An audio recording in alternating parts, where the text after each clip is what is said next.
And many say the Hamas attack on Israel bears the hallmarks of Iranian involvement. For more on the details of this attack, we turn to One America's chief White House correspondent, Monica Page. Officials say the unprecedented scale of attacks used by Hamas in its assault on Israel may indicate that Iran played a key role in this multifaceted onslaught, despite this administration insisting there's not enough evidence to support it. Joining me now to discuss is former State Department advisor on Iran under the Trump administration, Gabriel Naranya. Gabriel, thank you so much for joining us. Now, experts say this attack on Israel has Iran's fingerprints all over it, with that $6 billion deal with Iran's convicts for American hostages, and that money is now sitting unfrozen in Qatar. We know this money is supposed to be used for humanitarian aid, but there is reason for speculation that this money really could be used for something else. This administration has no plans to refreeze those funds, with senior intelligence officials claiming Iran wants to draw the U.S. into a broader conflict. Gabriel, how is this administration justifying not refreezing these assets, knowing what we know or what we don't know? Well, thanks for having me. Look, if you remember in 2016, President Obama sent $1.7 billion as a ransom payment, and we have proof that hundreds of millions of those went straight to Iran's military and to their terror complex, even though there were guarantees then that they were supposed to be going for other purposes. The same is the case here. Look, if you put $6 billion into my savings account, I'm going to spend some of it out of my checkings account, out of my credit cards, and that's what's going to happen here. I am happy to see that the White House is now saying that they are reviewing that. That's only because of massive pressure from Republicans and even some Democrats now who are crossing the line and saying this has got to stop.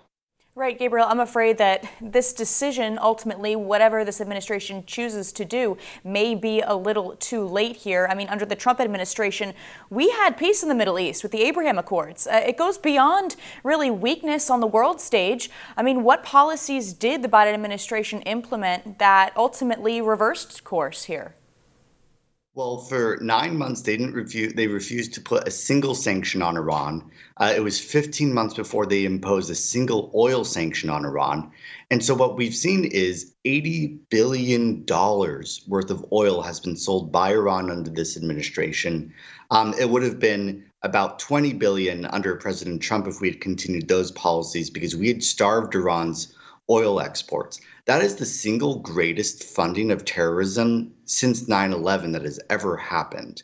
Now, Gabriel, some Israelis are satisfied with Biden's message on the world stage this past Tuesday, but some critics claim Biden's actions speak louder than words. According to reports from the Jewish Virtual Library, Biden sent $75 million in September to the Palestinian territory for infrastructure, health, civil society groups, just days after committing $73 million for the UN Relief and Works Agency. Now, that's just a portion of what's been sent throughout Biden's entire presidency. So if Biden really stands with Israel, why has he been sending this kind of money to these territories?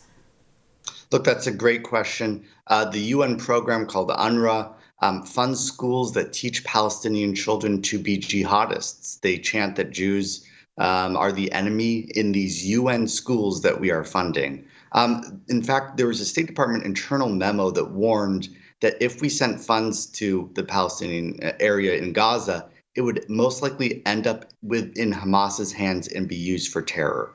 Secretary Blinken and President Biden ignored these direct warnings and approved this aid to go in here. So this is not just something that they accidentally did wrong. They were warned by career State Department officials that this would be the result, and they ignored it. Well said. Gabriel Naranya, former State Department advisor on Iran under the Trump administration. Thank you so much for joining us on One America News. We love having you. Absolutely. Thanks for having me. For all our viewers asking where One America News is heading in the future, we would like to introduce you to OAN Live. OAN Live is the best way to stay up to date on all of the hard-hitting, straight-shooting, national and international headlines. And the best part is, OAN Live is only $4.99 per month. All the credible, honest, unbiased reporting One America News offers at a fraction of the cost of cable. Just go to OANN.com to easily sign up for OAN Live and stay informed.